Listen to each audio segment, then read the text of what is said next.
និយាយទៅហ៊ុនថ្មីដែល Warren Buffett ទៅទិញហ្នឹងគឺហ៊ុន Google Warren Buffett ដូចមិនសូវជាបារម្ភទាក់ទងនឹងទីផ្សារ chip AI នៅពេលបច្ចុប្បន្នហើយវាដូចមិនសូវជា surprise ដែរសម្រាប់ខ្ញុំព្រោះថា Google និយាយទៅគឺជាក្រុមហ៊ុនធំបំផុតលេខ3លើពិភពលោកបន្ទាប់ពី Nvidia និង Apple ហើយបើយើងគិតមើលទៅវាមិនរួចដែលក្រុមហ៊ុន Google នឹងបះជើងក្នុងរយៈពេល10ឆ្នាំខាងមុខហើយ Warren Buffett គាត់ទិញក៏មិនសូវច្រើនដែរត្រឹមតែ$4000លាននិយាយទៅ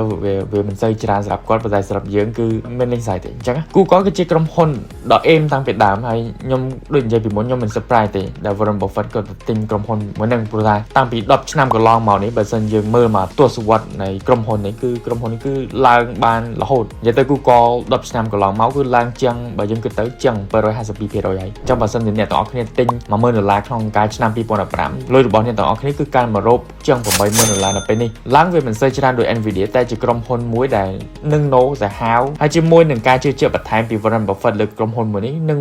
ភាគហ៊ុនរបស់វានឹងបន្តឡើងទៀតមិនខានទេនិយាយទៅទើបថ្មីនេះទេថ្ងៃទី14ខែ11នេះទេដែលគេបញ្ចេញមកថា Warren Buffett ក៏បានទិញក្រុមហ៊ុន Google ជាង7.10លាន share អានឹងគឺគេបង្ហាញតាមរយៈ 13F នេះមានន័យថាក្រុមហ៊ុនបានឡើងជាង60%តាំងពី Warren Buffett ហ្នឹងគាត់បានទិញមកអញ្ចឹងបើសិនយើងទិញហ៊ុនពីដើមយើងប្រហែលជាអាចចំណេញបន្ថែមទាក់ទងនឹងអចលនៈរបស់ Warren Buffett នេះអញ្ចឹងដូចបានឃើញអានេះគឺជាប្រភេទក្រុមហ៊ុនមួយដែលអ្នកចាប់អារម្មណ៍ចង់វិនិយោគហ៊ុននៅអាមេរិកអាចទិញបានពីរបៀបនៃការរកលុយនៅក្នុងទីផ្សារភាគហ៊ុនតាមរយៈការឡើងតម្លៃរបស់ភាគហ៊ុនរបស់ក្រុមហ៊ុនហ្នឹងឯងហើយសម្រាប់អ្នកដែលចង់ស្វែងយល់ឬក៏ចង់រៀនឲ្យកាន់តែច្បាស់ទាក់ទងនឹងការរបៀបនៃការទិញហ៊ុនអាមេរិកក៏អាចចុះឈ្មោះរៀនតាមរយៈ website របស់ Asda Inc មួយនេះបានដែរនិយាយទៅងាយស្រួលយើងគ្រាន់តែចូលទៅដល់ដាក់ Gmail ចុះឈ្មោះផ្សេងៗយើងអាច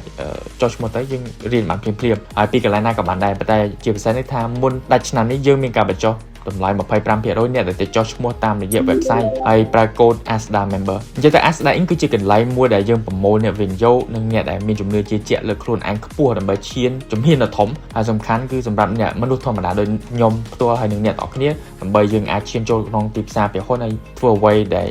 វា impossible ចឹងអានេះគឺជាសហគមន៍របស់យើងទាំងអស់គ្នាបាទគុណ